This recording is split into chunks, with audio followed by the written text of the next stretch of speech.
All right, let's talk about the tech that literally teaches computers how to see.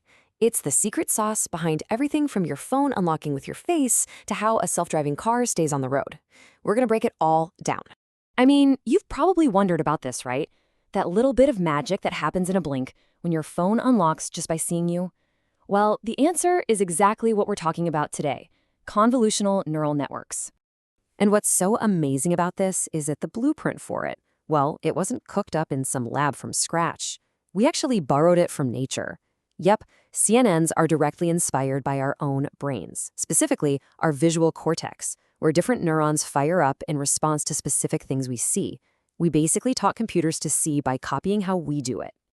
So, what is a CNN really?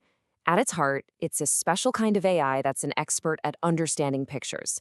But here's the kicker: it doesn't see a photo like you and I do. Instead of just taking it all in at once, it scans it in tiny little pieces, analyzing it bit by bit, layer by layer, to build up an idea of what it's looking at.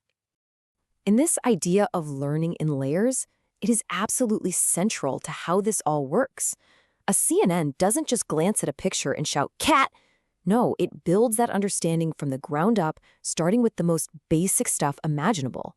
This slide shows that process perfectly. You see, the network starts with the absolute basics. The first layers are just learning to spot simple things, like edges and lines. Then, the next layers take those lines and start putting them together into shapes and textures. A curve starts to look like an eye, a fuzzy pattern looks like fur, and finally, after all that, it assembles all those pieces to identify the whole thing: a cat. So how does it actually do all that? Well, let's pop the hood and take a look at the three key layers that really make up the engine of pretty much every CNN out there. So here they are, the big three. Think of them like a little team. First, you've got the convolution layer. That's your detective, scanning the image for clues and features. Next up is the pooling layer, which is kind of like the editor, taking all that evidence and boiling it down to just the most important bits. And finally, you have the fully connected layer. That's the judge, who looks at all the simplified evidence and makes the final call. Let's dig into each of their jobs. The real star of that first layer, the convolution layer, is something called a filter, or sometimes a kernel. You can think of it like a tiny little magnifying glass that scans across the entire image, pixel by pixel, looking for one very specific thing it's been trained to find, like a horizontal line, a curve, or maybe a certain patch of color. So what does one of these filters actually look like? Well, check out the slide. It's just a small grid of numbers. This particular one is designed to find edges. When the computer slides this little grid over a part of the image, it does some quick math. If it's over a smooth, flat area, the result is close to zero. But when it hits a sharp edge, the numbers line up in just the right way to produce a high score, basically shouting to the network, "Hey, we found an important edge right here." Okay, so after those convolution layers have found thousands of these little features, the network is sitting on a massive amount of data. It's a lot. And that's where the pooling layer comes in. Its entire job is to simplify all that, to shrink it down, keeping only the most essential information. You know, it's kind of like squinting your eyes. You blur out all the tiny details and you just see the main shapes. That's what pooling does. Now, there are a couple of ways to do this, but the most popular by far is called max pooling. Instead of, say, averaging a bunch of pixels together, max pooling just looks at a little block of them and keeps the single biggest value. The idea is that the highest value represents the strongest signal of a feature, the most active part. So we want to keep that strong signal and just get rid of the weaker noise around it. Here's a super simple example of how that works. Look at this little 2x2 block of numbers: a 4, a 6, a 3, and a 2. Max pooling does exactly what it sounds like. It finds the maximum value, which is 6, and keeps only that one. The rest? Gone.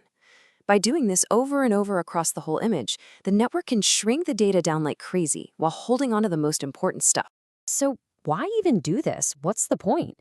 Well, for one, it makes the network way faster because there's just less math to do. But it also makes it smarter by getting rid of a lot of random noise and forcing it to focus only on the strongest, most dominant features it found. And that brings us to the grand finale, the fully connected layer.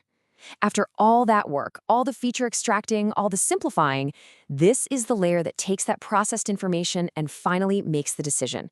It weighs all the evidence and spits out a probability. Something like, okay, I'm 95% sure this image is a dog. Okay, so that's the theory. It's a little abstract, I get it. But where does this technology actually show up? Let's take a look at how CNNs are already all around us, changing our world. You don't have to look any further than our roads. That ability to spot edges, shapes, and objects, that's what lets a self-driving car see a pedestrian, or understand lane markings, or navigate a chaotic intersection. It is the absolute core of systems like Tesla's autopilot. And the impact in medicine? I mean, it's just profound. CNNs are being trained to analyze things like MRI scans with incredible accuracy, helping doctors find tumors and diagnose diseases earlier and better than ever before. It's a genuine game changer. And of course, it's right there in your pocket. That facial recognition that unlocks your phone, that's a CNN doing its thing. Same goes for your photo app that can automatically find all the pictures of your dog or group photos by who's in them. It's just seamlessly woven into our lives now. Okay, we have definitely covered a lot of ground here, so let's boil it all down. What's the big takeaway from this whole thing? At the end of the day, a CNN is a vision model that we copied from our own brains. It uses convolution layers to act as the detective, finding all the features. It uses pooling layers to be the editor, simplifying everything. And it uses a fully connected layer to be the judge and make that final call. Detective, editor, judge, all working together to help a machine make sense of the visual world. Which really just leaves us with one last fascinating thought. We've built these machines that can see, and they're getting better and better at it every day. We're using them to drive our cars and to help diagnose diseases. So the real question is, as this incredible technology keeps getting more powerful, what are the next big challenges we should point it out? What should we teach our computers to see next?